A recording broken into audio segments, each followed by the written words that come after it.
আজকে মাছের মুড়ো আর গোবিন্দভোগ চাল দিয়ে মুড়ি ঘন্ট রেসিপি তৈরি করে দেখাবো।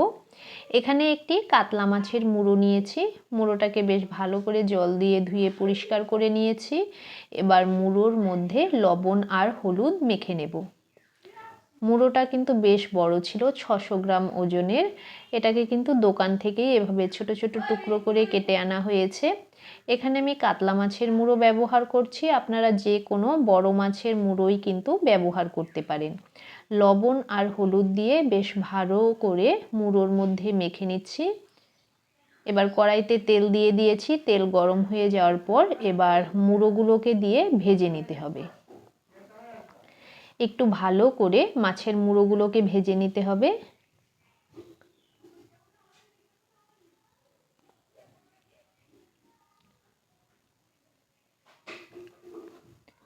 উল্টে পাল্টে একটু ভালো করে মুড়োগুলোকে ভেজে নিচ্ছি। এক পিঠ হয়ে যাওয়ার পর উল্টে অপর পিঠও ভেজে নেব।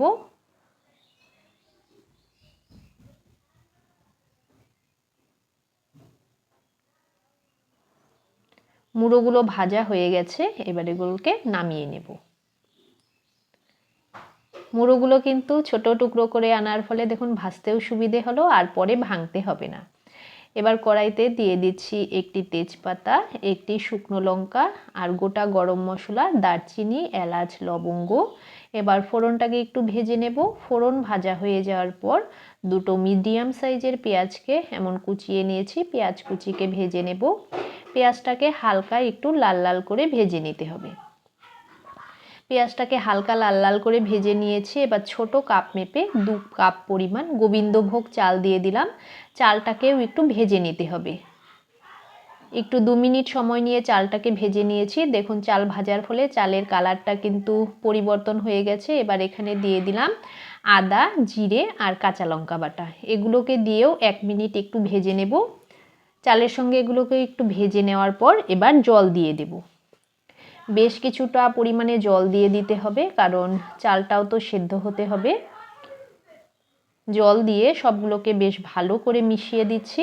এবার দিয়ে দেব স্বাদ অনুসারে লবণ আর দুটো চিড়ে নেওয়া কাঁচা পাকা লঙ্কা।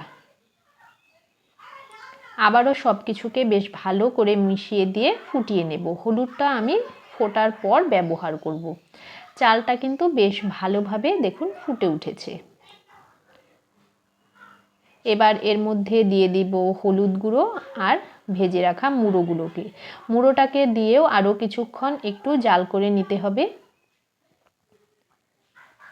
এটা কিন্তু রেডি হয়ে গেছে। নামানোর আগে গরম মশলা দিয়ে মিশিয়ে নেব, তারপর নামিয়ে সার্ভ করে নেব। এটা একটু এখন এভাবে অল্প ঝোল ঝোল কিন্তু রাখতে হবে, পরে কিন্তু আরও ঝোল টেনে যাবে। একবার অবশ্যই এভাবে তৈরি করে খান, খুবই ভালো লাগবে। এখানে আমি কাতলা মাছের মুড়ো দিয়ে বানিয়েছি, আপনারা যে কোনো বড় মাছের মুড়ো দিয়ে তৈরি করে নিতে পারবেন। আর যদি রেসিপিটি ভালো লেগে থাকে তবে একটি লাইক করে দেবেন, কমেন্ট করে জানাবেন কেমন হলো। তবে আজকে এখানেই শেষ করছি, ধন্যবাদ।